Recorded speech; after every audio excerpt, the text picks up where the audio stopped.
I am Sister Priscilla, the founder and project manager for Holy Cross Hospice. I started this hospice in 2000, where I was moved when I saw people living in the sugarcane plantation.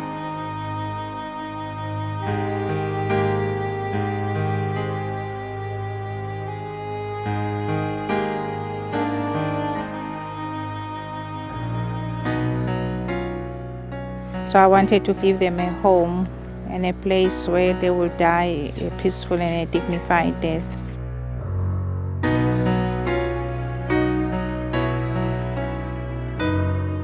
This is the hospice with the 40 beds. We have 20 beds for adults and 20 beds for children.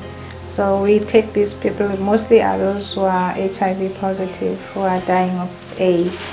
And we also take those with life-threatening diseases like cancer, kidney failure, heart failure, and also those who have got a stroke. We call it hemiplegia. We also do bereavement counseling. We invite the families to come before the patient dies, and then we talk to them. And it is why we ended up with so many child-headed families, because our people are very poor. And when they die, they always ask if we could look after their children.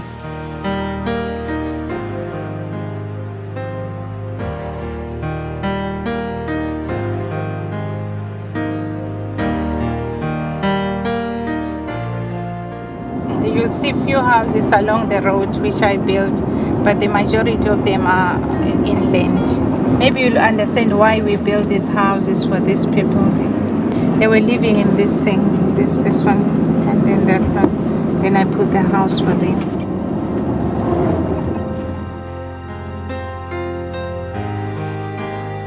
This is a Vundla family. So the parents died, and we have a child-headed household.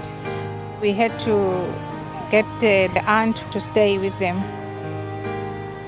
But now, lately, we discovered that the aunt also is HIV positive, and she has got AIDS, and she's quite sickly at present. So the problem is that if now she dies, these children, as you see, they are very young. So now we have to, again, to look for someone who will come and stay with the children.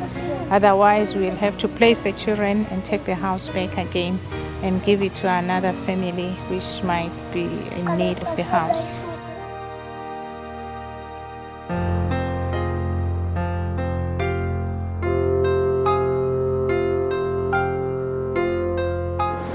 Family is a family of 13.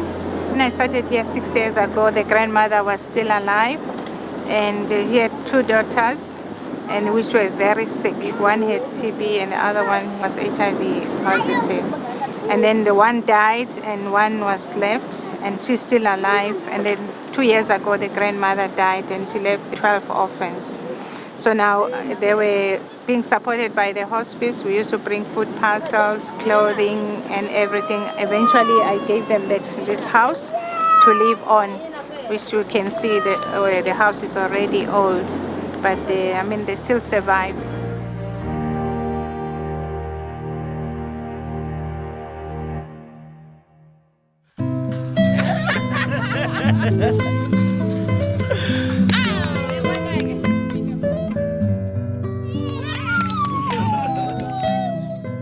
We have got so many projects which are attached to the hospice. I would say roughly about 10 projects. We have a big creche here, which takes about 120 children. Why we started this center is because we had child-headed households which are run only by the children. So we wanted to give a chance to those bigger children to go to school. So we take the little ones to the creche where we educate them. We feed them 2 to 3 times a day. At home, they don't play because they have to look after their dying parents, even from the age of 5. So we give them a chance to bring back their childhood.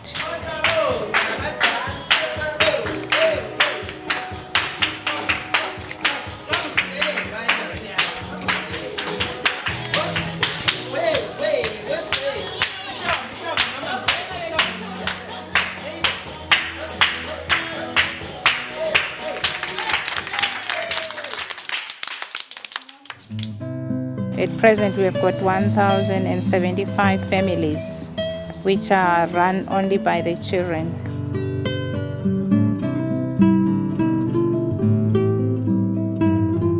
We give them food parcels, blankets in winter.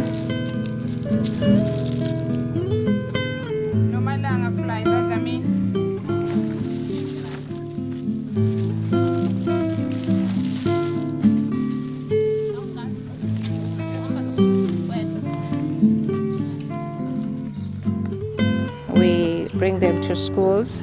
We pay their school fees, their stationery. But the last 2 years, we were not paying the school fees because the government exempted these children, especially the children who are orphaned. Attached to the hospice, I have established about 6 satellites where I'm trying to bring services nearer to the people.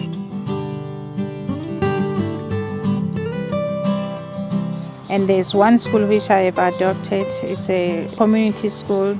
This has got about 53 children. They are very poor, they are hungry. So I'm feeding this school so that the children are able to learn in school. And we are going to build 2 other creches also in the area.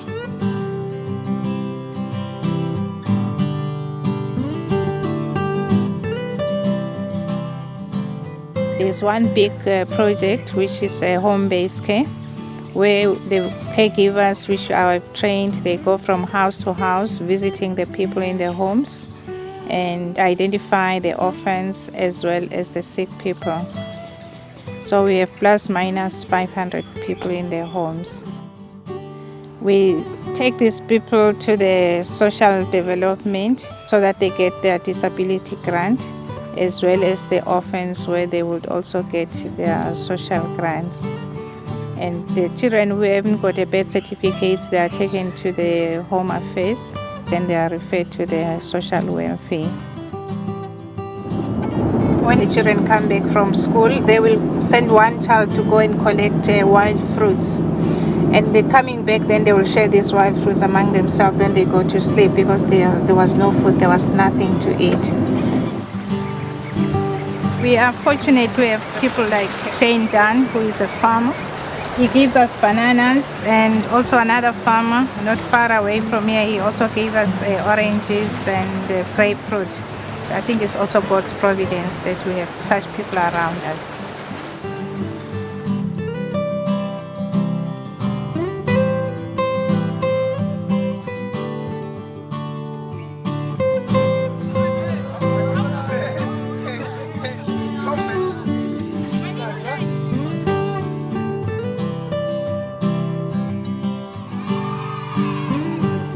We have also another project of the youth program where we have 2 caregivers who are going to 5 schools. They do the drug and alcohol abuse, the teenage pregnancy. And they also do the fertility awareness so that the children appreciate their fertility. And roughly this is sexual education. And we also have another project on VCT. Though we don't do the testing, we just encourage people or refer them to where they can be tested so that they can know their health status. We have another project also of the income generation, where we have women who are underprivileged and people living with AIDS. They come and do the sewing, they do the handcrafts like beadwork, and they will sell this and we give the money back to the people. Also, we give them skills so that they can go and start their own projects. On the 17th of July this year, we celebrated our 10th anniversary. To you, happy birthday to you. Happy birthday to you.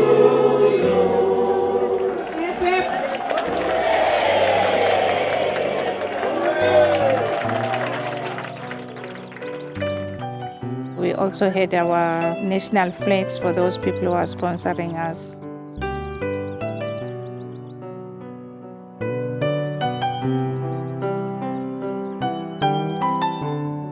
So the first patient which we had, it was the mother and the child which we found in the sugarcane plantation. The child is still alive and she's now 15 years old, and she was also present during that celebration.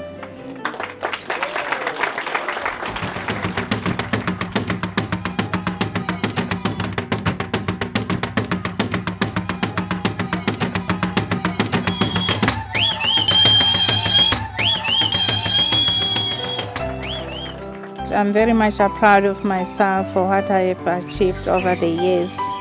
I have about 7 awards, but the last one, which was celebrated on the 2nd of August this year, where I became a South African most influential woman in business and in government.